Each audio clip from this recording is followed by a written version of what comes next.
واللہ لولا انت فینا، خدا کی قسم اگر اے اللہ کے حبیب آپ ہم میں نہ تشریف لاتے نا، ما صلینا ولا صدقنا، نہ ہم نمازیں پڑھتے نہ صدقہ خیرات۔ اللہ سبحان اللہ۔ تو میلاد مصطفیٰ صلی اللہ علیہ وسلم آقا صلی اللہ علیہ وسلم کے نام پاک کی محفل سجانا یہ عبادت ہے۔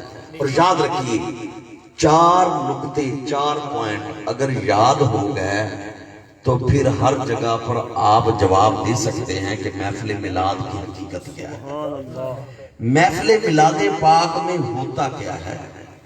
4 کام ہوتے ہیں محفل میلاد پاک میں۔ وہ محفل میلاد یہاں چک ورن میں ہو، لاہور میں ہو، بلوچستان میں ہو، پاکستان میں ہو، انڈیا میں ہو، امریکہ میں ہو، لندن میں ہو، دبئی میں ہو، مکہ مدینہ کی کسی کوٹھی میں ہو، جہاں بھی میلاد مصطفیٰ ہے 4 کام ہوتے ہیں۔ وہ 4 کام فیصلہ آپ نے کرنا ہے کہ قرآن و حدیث میں وہ نیکی کے کام ہے یا گناہ کے کام۔ محفل میلاد پاک میں قرآن پاک کی تلاوت ہوتی ہے، ایک کام۔ دوسرا کام میرے آقا علیہ السلام کی تعریف ہوتی ہے، نعت ہوتی ہے، شان بیان کی جاتی ہے، دوسرا کام۔ تیسرا کام درود و سلام پڑھا جاتا ہے حضور کی ذات پر، 3 کام۔ چوتھا کام جتنے حاضرین مجلس ہوں ان کے لیے اپنی ہمت استطاعت کے مطابق لنگر کا انتظام کیا جاتا ہے، یا پانی پلایا جاتا ہے یا دودھ پلایا جاتا ہے، جو بھی ہو عادت ہو۔ اب یہ 4 کام ہیں، یہ قرآن کی تلاوت، حضور علیہ السلام کی نعت، درود و سلام، اور کسی کو کھانا کھلا دینا یا پانی پلا دینا۔ ان 4 کاموں کو دل کی تختی پر بھی لکھ لے، اور اگر لکھنا چاہے تو بعد میں جا کر ایک ورقے پر بھی لکھ لے یا اپنے موبائلوں میں لکھ لے۔ یہ 4 کام لکھ کر پوری دنیا کے مفتیوں کے پاس چلے جائیں، علماء کے پاس چلے جائیں۔ میں کسی کا نام نہیں لیتا، کسی کا جو بھی مسلک ہو، جو مشرب ہو، جو کسی کا ذہن ہو، بس ان سے یہ پوچھنا ہے کہ یہ 4 کام قرآن و حدیث کی روشنی میں ثواب کا کام ہے یا گناہ کا کام؟ ایک ہی سوال ہے، یہ 4 کام کرنا یہ ثواب کا کام ہے یا گناہ کا کام ہے؟ تو قرآن و حدیث کہتا ہے کہ قرآن کی تلاوت بھی ثواب، قرآن پڑھنا بھی ثواب، قرآن سننا بھی ثواب، سرکار کی نعت پڑھنا بھی ثواب، نعت سننا بھی ثواب، درود و سلام پڑھنا بھی ثواب، درود و سلام سننا بھی ثواب، اور کھانا کھلانا بھی ثواب، اور کسی کی دعوت قبول کرنا بھی ثواب، یعنی کھانا کھلانا بھی ثواب، کھانا بھی ثواب۔ اب یہ 4 کام ہیں، اور محفل میلاد مصطفیٰ جہاں پر بھی منعقد ہو، محفل میلاد میں یہ 4 کام ہی ہوتے ہیں۔ ابتدا میں قرآن پاک کی تلاوت، پھر آقا علیہ السلام کی تعریف و ثنا، پھر تیسرے نمبر پر آقا علیہ السلام پر درود و سلام کے تحفے، اور چوتھے نمبر پر کہ حاضرین کے لیے ماں حضرت تبرک کا انتظام ہوتا ہے۔ تو اس لیے یہ چھوٹے چھوٹے سوال اٹھانا کہ پتہ نہیں یہ ہے کہ میلاد جائز بھی ہے کہ نہیں، جو میلاد میں کام کیے جاتے ہیں وہ فیصلہ کرتے ہیں کہ یہ اجر و ثواب کا ذریعہ ہے۔ اور آقا علیہ السلام کی صحابہ کا ایک عمل بھی ملتا ہے کہ ایک دفعہ آقا علیہ السلام کے چند صحابہ مسجد نبوی میں بیٹھے ہوئے تھے اور آپس میں گفتگو کا سلسلہ ہو رہا ہے۔ حضور علیہ السلام اپنے حجرہ مبارک سے بڑی تیزی سے تشریف لائے۔ حدیث پاک میں آتا ہے کہ اتنی تیزی سے آئے کہ حضور کی جو آقا کی چادر مبارک تھی نا کندھے پر، وہ کندھے سے لے کر زمین تک لٹکی ہوئی تھی، یعنی اتنی تیزی سے آپ حجرے سے آئے۔ اور حضور نے فرمایا کہ تم کیا باتیں کر رہے تھے آپس میں؟ اچانک یہ چھاپا نہیں پڑ جاتا؟ تو آقا نے پوچھا تم کیا باتیں کر رہے تھے؟ تو حضور کے صاحب نے عرض کیا یا رسول اللہ صلی اللہ علیہ وسلم، ہم اللہ کی حمد بیان کر رہے تھے اور اس بات کا ذکر کر رہے تھے کہ لقد من اللہ علینا بکم، کہ اللہ پاک نے ہم پر کتنا احسان کیا ہے کہ آپ جیسے پیارے رسول ہمیں مل گئے. اللہ سبحان اللہ. حضور نے 3 بار ان سے پوچھا. یہی باتیں کر رہے تھے, یہی باتیں کر رہے تھے, یہی باتیں کر رہے تھے. تینوں بار صحابہ نے ایک ہی عرض کی, یا رسول اللہ صلی اللہ علیہ وسلم فداک ابی و امی, ہم اللہ کی حمد بیان کر رہے تھے اور اس بات کا ذکر کر رہے تھے کہ اللہ پاک نے ہم پر کتنا احسان کیا ہے کہ آپ جیسے پیارے رسول ہمیں مل گئے. سبحان اللہ سبحان اللہ. گویا کہ صحابہ اپنی زبان میں کہہ رہے ہوں گے کہ فضل رب العلا, اور کیا چاہیے, مل گئے مصطفیٰ, اور کیا چاہیے. فضل رب العلا, اور کیا چاہیے, مل گئے مصطفیٰ, اور کیا چاہیے. اللہ کی نعمتیں تو بہت ہیں, لیکن نعمت عظمیٰ یہ ہے کہ ہمیں حضور کا امتی بنا دیا ہے, ہمیں آقا صلی اللہ علیہ وسلم کی امت میں سے بنا دیا. یہ کیوں میں کہتا ہوں, اس لیے کہ حضور کا زمانہ پانے کے لیے تو نبی دعائیں کرتے رہے, انبیاء اللہ سے کہتے رہے یا اللہ ہمیں بھیجنا ہے تو آخری نبی کے زمانے میں بھیج. لیکن ہم وہ خوش قسمت ہیں کہ جنہوں نے مانگا بھی نہیں اور اللہ پاک نے بن مانگے آقا کا امتی بنا دیا, کلمہ پڑھنے والوں میں سے بنا دیا, آقا سے محبت کرنے والوں میں. سبحان اللہ اللہ. نعمتیں تو بہت ہے اللہ پاک کی. وَإِن تَعُدُّوا نِعْمَةَ اللَّهِ لَا تُحْصُوهَا, اگر اللہ کی نعمتوں کو گننا شروع کر دو تمہاری گنتی کے عدد تو ختم ہو جائیں گے, لیکن اللہ پاک کی نعمتیں اس احاطہ شمار نہیں آ سکتی. لیکن نعمت عظمیٰ کیا ہے, نعمت عظمیٰ, حافظ فیاض توجہ فرمائیں, نعمت عظمیٰ کیا ہے, آقا صلی اللہ علیہ وسلم کی ذات پاک کا مل جانا. اب تو ایسے الحمدللہ 10 بجے حافظ سبحان اللہ الحمدللہ رب العالمین. تو آقا صلی اللہ علیہ وسلم کی ذات پاک یہ نعمت عظمیٰ ہے. تو صحابہ اپنی زبان میں کہہ رہے تھے کہ فضل رب العلا, اور کیا چاہیے, مل گئے مصطفیٰ, اور کیا چاہیے. اللہ سبحان اللہ. تو اس لیے آقا صلی اللہ علیہ وسلم کی ذات پاک, حضرات صحابہ اس بات کا ذکر کر رہے تھے کہ اللہ کی حمد اور میرے آقا صلی اللہ علیہ وسلم کی آمد کا تذکرہ. حضور نے فرمایا میں نے اس لیے پوچھا ہے کہ میرے حجرے میں ابھی ابھی جبریل امین آئے ہیں, میرے حجرے میں ابھی ابھی جبریل امین آئے ہیں, اور جبریل امین رب کا سلام بھی لائے ہیں, ساتھ پیغام بھی لائے ہیں. رب کا سلام اور ساتھ پیغام. پیغام کیا ہے کہ آپ کا رب اس وقت آپ کے ان غلاموں پر فخر کر رہا ہے جو مسجد نبی میں بیٹھے کام کر رہے ہیں. اللہ سبحان اللہ. وہ مسجد نبی میں بیٹھے کیا کام کر رہے تھے, اللہ کی حمد بیان کر رہے تھے اور آقا علیہ السلام کی آمد کا ذکر کر رہے تھے. پتہ یہ چلا کہ جب ایک ہی مجلس, ایک ہی محفل, ایک ہی نشست میں دونوں کام اکٹھے ہو جائیں, رب تعالیٰ کی حمد بھی ہو جائے, رب تعالیٰ کی شان تقدیس بھی بیان ہو جائے, ساتھ آقا صلی اللہ علیہ وسلم کی نعت بھی ہو جائے, تو اللہ پاک فخر فرماتا ہے ایسے غلاموں. اور دنیا کا ضابطہ ہے کہ پیار والے کا ذکر کرو تو پیار والا راضی ہوتا ہے. ضابطہ ہے دنیا کا. بیٹے کی تعریف کرو باپ کے سامنے, باپ راضی ہوتا ہے. شاگرد کی تعریف کرو استاد کے سامنے, استاد راضی ہوتا ہے. مرید کی تعریف کرو پیر کے سامنے, پیر راضی ہوتا ہے. پھول کی تعریف کرو باغ کے مالی کے سامنے, مالی راضی ہوتا ہے.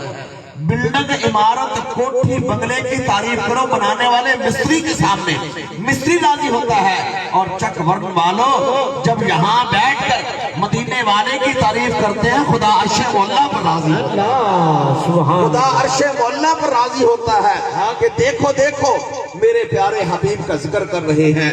خدا تعالیٰ کو اپنا ذکر کرنا بھی پسند ہے کہ خدا تعالیٰ کا ذکر کیا جائے, لیکن اگر خدا تعالیٰ کا ذکر کیا جائے تو رب تعالیٰ ان کا تذکرہ کرتے ہیں, لیکن جب اس کے پیارے حبیب کا ذکر کیا جائے تو رب تعالیٰ ان پر فخر کرتے ہیں. سبحان اللہ سبحان اللہ. اب یہاں دیکھیے کہ اگر رب کا ذکر کیا جائے تو رب تعالیٰ اس بندے کا ذکر کرتے ہیں. یہ انعام ہے, یہ انعام ہے. رب کا ذکر کیا جائے رب تعالیٰ اس بندے کا ذکر کرتے ہیں, لیکن جب پیارے خدا کے ساتھ پیارے مصطفیٰ کا ذکر کیا جائے خدا تعالیٰ فخر کرتے ہیں. ذکر کرنا یہ بھی بڑا انعام ہے کہ کسی بندے کا ذکر اللہ پاک کریں, اس بندے کا نام آ جائے, لیکن فخر کرنا یہ اس سے بھی اگلا انعام ہے. تو اس لیے شاعر کہتا ہے خدا کا ذکر کرے ذکر مصطفیٰ نہ کرے, منہ میں ہو ایسی زبان خدا نہ کرے. کئی لوگ ایسے ہیں جو رب تعالیٰ کی توحید کو تو بیان کرتے ہیں زور لگا کر, لیکن شان مصطفیٰ کو بیان نہیں کرتے, عظمت مصطفیٰ کو بیان نہیں کرتے, مقام مصطفیٰ کو بیان نہیں کرتے, معجزات مصطفیٰ کو بیان نہیں کرتے, جمال مصطفیٰ کو بیان نہیں کرتے, حسن مصطفیٰ کو بیان نہیں کرتے, اختیارات مصطفیٰ کو بیان نہیں کرتے, اور علم مصطفیٰ کو بیان نہیں کرتے, نور مصطفیٰ کو بیان نہیں کرتے, میلاد مصطفیٰ کو بیان نہیں کرتے, معجزات مصطفیٰ کو بیان نہیں کرتے.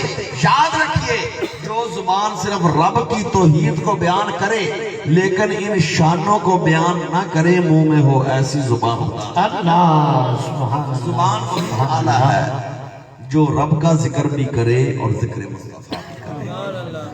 اب آئیے جو ابتدا میں خطبے کے اندر میں نے 3 حدیثیں پڑھی, ابتدا میں ان کا ترجمہ پیش کریں. امتیاز صاحب آپ بھی غور سے سنیں, حافظ صاحب آپ بھی غور سنیں. 3 حدیثیں میں نے پڑھی. ایک حدیث پاک کا ترجمہ, پہلی جو حدیث پاک ہے میرے آقا صلی اللہ علیہ وسلم نے فرمایا صحابہ کے درمیان بیٹھ کر فرمایا کہ کنت نبیا و آدم بین الروح والجسد. فرمایا میرے غلاموں میں تو اس وقت بھی اللہ کا نبی تھا. یہ کنتو ہے تھا, گزرا ہوا زمانہ ماضی. فرمایا کنتو نبی, میں اس وقت بھی اللہ کا نبی تھا. کب؟ وآدم بین الروح والجسد, حضرت آدم کا جسم مبارک بن گیا تھا, ابھی روح ملائی نہیں گئی تھی, میں اللہ کا نبی تھا. یہ ایک حدیث پاک ہے کہ حضرت آدم کی تخلیق ہو گئی, صورت آدم بن گئی, لیکن ابھی اس میں روح کا القاء نہیں ہوا. اللہ پاک کا امر روح والا نہیں آیا. حضور نے فرمایا کنت نبیًا, میں تو اللہ کا نبی تھا اس وقت. دوسری حدیث پاک زمانے کے حساب سے اس سے اور پیچھے جاتی ہے. میری آقا نے فرمایا کہ کنت نبیًا و آدم بین الماء والطین. فرمایا حضرت آدم ابھی مٹی اور پانی کے درمیان تھے, میں اس وقت بھی اللہ کا نبی تھا. تخلیق آدم کے مراحل ہیں کہ اللہ پاک نے حکم دیا فرشتوں کو مٹی لاؤ, پھر ان کو حکم دیا پانی لاؤ, مٹی بھی آ گئی پانی بھی آ گیا, پھر اللہ پاک نے ملائکہ کو کہا ان کو آپس میں ملاؤ, پھر اس کے بعد حکم ہوا اس کو گوندو اچھی طرح. یہ سارے تخلیق آدم کے مراحل ہیں. لیکن میرے آقا فرماتے ہیں کہ کنت نبیًا و آدم بین الماء والطین, ابھی حضرت آدم علیہ السلام کا جسم مبارک بنانے کے لیے مٹی اور پانی کو ملایا جا رہا تھا, ابھی صورت آدم بھی نہیں بنی تھی, میں اللہ کا نبی تھا. تیسری حدیث پاک اس سے بھی اور پیچھے جاتی ہے, اور اس کے بارے میں کیا فرمایا. جابر بن عبداللہ حضور کے صحابی ہیں, آقا صلی اللہ علیہ وسلم کی بارگاہ میں آئے اور آقا سے آ کر عرض کرتے ہیں یا رسول اللہ صلی اللہ علیہ وسلم, اللہ پاک نے سب سے پہلے کس چیز کو بنایا؟ سب سے پہلے, کیونکہ اللہ پاک کی ذات ہے خالق, خالق تخلیق کرنے والا، پیدا کرنے والا، بنانے والا، جو ترجمہ مرضی کر لیں. اور اللہ پاک کے علاوہ ہر چیز مخلوق ہے. اس کا عرش، اس کی کرسی، لوح محفوظ، اس کا قلم، زمین و آسمان، جو کچھ بھی ہے ہر چیز اللہ پاک کے علاوہ مخلوق ہے. تو اس نے اپنی صفت خالق کی ابتدا کہاں سے کی؟ حضور نے فرمایا یا جابر، اے جابر، ان اللہ تعالی، بے شک اللہ تعالی نے خالق کا تخلیق کیا، نور نبی کا، تیرے نبی کے نور کو، من قبل کل الاشیاء، ہر چیز کے پیدا کرنے سے پہلے. یہ تیسری حدیث سب سے پہلے نمبر پر آ گئی ہے. جو میں نے پہلے حدیث پاک پڑھی وہ ہے کہ میں نبی تھا، حضرت آدم کا جسم مبارک بن گیا تھا، ابھی روح نہیں ملائی گئی تھی. دوسری حدیث پاک ہے کہ میں اللہ کا نبی اس وقت بھی تھا کہ حضرت آدم کا جسم مبارک بنانے کے لیے مٹی اور پانی کو ملایا جا رہا تھا. تیسری حدیث پاک یہ اشارہ کر رہی ہے کہ کائنات کی ہر چیز بعد میں بنی ہے، ملائکہ کو وجود بعد میں ملا ہے، آسمان کی چھت اللہ پاک نے بعد میں بنائی ہے، زمین کا فرش بعد میں بچھایا ہے، ستاروں کے کمکمے بعد میں لگائے ہیں، خورشید بعد میں چمکا ہے، چاند بعد میں چمکا ہے، یہ انسان کا وجود بعد میں بنا ہے. لیکن ہر چیز سے پہلے اللہ پاک نے پیارے نبی کے نور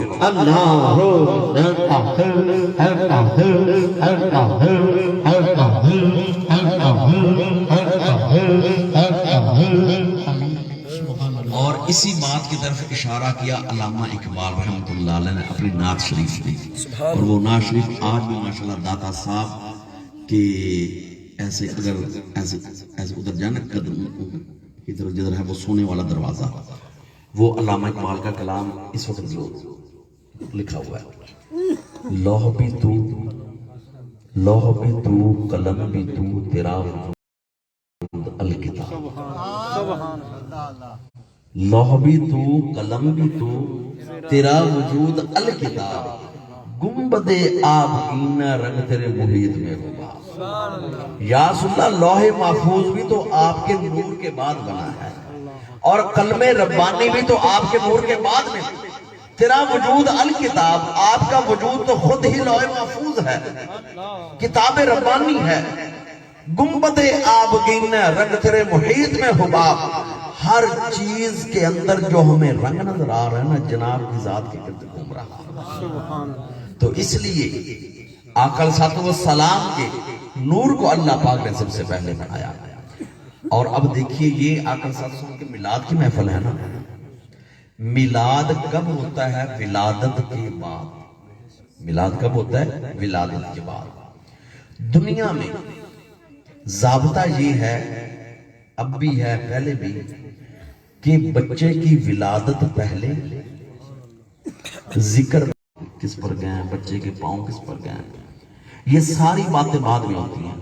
پھر ایک وقت لگتا ہے تقریباً 30-25 سال کہ بچہ پڑھ لکھ کر کوئی ڈگریاں حاصل کر کے دین یا دنیا کے کسی منصب یا کسی مسند پر آتا ہے.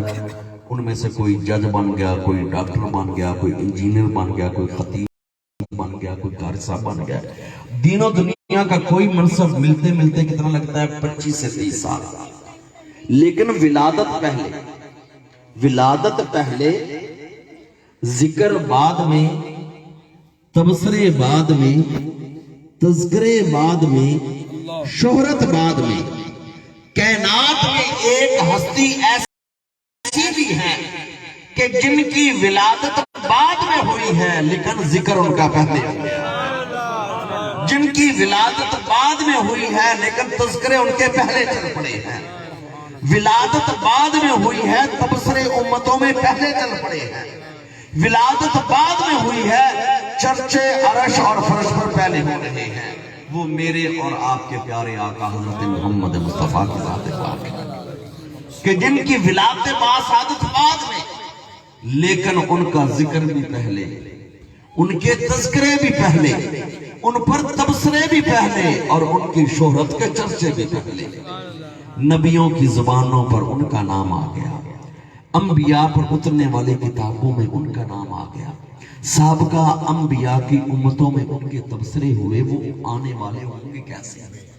امتوں میں تبصرے ہوئے، اور حضرت آدم کی دعا کے اندر بھی آقا کا نام آ گیا، حضرت نوح کی کشتی کی جو ہے نا اس نجات میں بھی آقا صلی اللہ علیہ وسلم کا وسیلہ آ گیا، اور حضرت ابراہیم کے جسم مبارک کو آگ کا نہ چھونا نور محمدی کا ذکر آ گیا، حضرت اسماعیل علیہ السلام کے گلے پر چھری کا چلنا اور نہ کٹنا نور محمدی کا ذکر آ گیا۔ تو اس لیے واحد میرے آقا علیہ السلام کی ذات پاک ہے کہ جن کی ولادت باسعادت تو بہت بعد میں شہر مکہ میں جناب عبداللہ کے گھر سیدہ آمنہ کے آنگن میں ہو رہی ہے، لیکن ان کا ذکر بھی پہلے ہو رہا ہے، ان کے تذکرے بھی پہلے ہو رہے ہیں، تبصرے بھی پہلے ہو رہے ہیں، شہرت اور چرچے۔ سبحان اللہ، اللہ اللہ۔ اور آقا بہار، بہار، اور الاول کا معنی ہے پہلی، پہلی خاص۔ ربیع الاول کا مفہوم کیا بن گیا؟ پہلی خاص بہار۔ یہ مہینہ ایک پیغام دے رہا ہے اپنے ان الفاظ میں کہ لوگوں اب بہار آئی ہے، ایسی بہار کہ ایسی بہار پہلے کبھی نہیں آئی۔ کیوں؟ اس لیے کہ ہر نبی کی نبوت کا زمانہ ایک بہار ہے، ہر نبی ایک نبوت کا پھول ہے، لیکن پہلے صرف بہاریں آئی ہیں تو اب سدا بہار آ گئی ہے۔ پہلے اگر نبوت کے پھول کھلے ہیں تو اب سدا بہار پھول کھل گیا۔ کیوں؟ اس لیے کہ اللہ پاک فرماتے ہیں قرآن حکیم کے اندر کہ ہم نے انبیاء میں سے کچھ انبیاء کو بھیجا ایک بستی کا نبی بنا کر، کسی کو ایک جو شہر کا نبی بنا کر، کسی کو ایک زمانے کا نبی بنا کر، رسول بنا کر، اور کسی کو ایک خاص قوم اور جو قبیلے کی طرف بھیجا۔ لیکن جب میرے اور آپ کے پیارے آقا کی باری آئی نا تو اللہ پاک نے ضابطہ بدل دیا، نہ بستی کا ذکر آیا، نہ شہر کا ذکر آیا، نہ قوم قبیلے کا ذکر آیا۔ فرمایا وما ارسلناک الا کافۃ للناس، اے حبیب کریم جہاں جہاں تک خدا کی خدائی ہوگی وہاں وہاں تک آپ کی مصطفیٰ ہوگی۔ اللہ، جہاں جہاں تک خدا کی خدائی کا اعلان ہوگا وہاں وہاں تک پیارے مصطفیٰ کے مصطفیٰ کا اعلان ہوگا۔ یہ اس طرح کہہ لیجئے جہاں جہاں تک رب کی ربوبیت کا ڈنکا بجے گا وہاں تک پیارے آقا مصطفیٰ کی رحمت للعالمین کا ڈنکا بجے گا۔ جہاں جہاں تک الحمدللہ رب العالمین والی آیت پڑھی جائے گی وہاں وہاں تک وما ارسلناک الا رحمت للعالمین والی آیت پڑھی جائے گی۔ تو یہ بتاتا ہے ربیع الاول کا مفہوم کہ پہلی خاص بہار، گویا کہ پہلے بھی بہاریں آئی تھیں، نبی آئے، رسول آئے، آسمان سے کتابیں اتری، لیکن جیسی بہار اب آئی ہے ایسی بہار پہلے کبھی نہیں آئی، کیونکہ پہلی بہاریں آئی تھیں، درمیان میں کوئی وقت خزاں کا بھی آ گیا تھا، درمیان میں اتنا فاصلہ وقت گزر گیا کہ درمیان کے اندر لوگ ان ساری تعلیمات کو بھول گئے۔ فرمایا اب ایسی بہار آئے گی اب کبھی دوبارہ خزاں نہیں آئے گی، اب نہ کوئی بعد میں نبی آئے گا، نہ کوئی رسول آئے گا، نہ کوئی آسمان سے کتاب اترے گی۔ جس طرح وہ خود نبی سدا بہار پھول ہیں، جو ان پر کتاب اتری اس کی بھی عظمت اور شان اپنی ہے۔ اتری آسمان سے کتابیں پچھلے انبیاء پر بھی، زبور آسمان سے اتری زبور اتری داؤد علیہ السلام پر، انجیل اتری حضرت عیسیٰ علیہ السلام پر، آسمانی کتاب ہے، اور اسی طرح تورات اتری حضرت موسیٰ علیہ السلام پر، آسمانی کتاب ہے، اللہ کا کلام ہے۔ لیکن نبی کی تشریف ان کے جانے کے بعد امتوں نے تبدیلیاں کر دی، اپنی مرضی کی باتیں کچھ کتابوں سے نکال دی، کچھ داخل کر دی۔ اب آقا کی ذات ہے نا سدا بہار، تو جو قرآن آیا وہ بھی کیسا آیا؟ فرمایا کہ انا نحن نزلنا الذکر و انا لہو لحافظون. اے پیارے حبیب آپ نے غم نہیں کرنا، جس طرح آپ کی نبوت کا سکہ ہمیشہ چلے گا، جو آپ پر قرآن اتار دیا ہے اس کی حفاظت کا ذمہ ہم نے خود لے لیا ہے اللہ کہ اس میں کوئی تبدیلی کرنا چاہے بھی تو کر نہیں سکتا. ہے قول محمد قول خدا، ہے قول محمد قول خدا، فرمان نہ بدلا جائے گا، بدلے گا زمانہ لاکھ مگر قرآن نہ بدلا جائے گا. نعرہ تکبیر، اللہ اکبر نعرہ تکبیر، اللہ اکبر نعرہ رسالت، یا رسول اللہ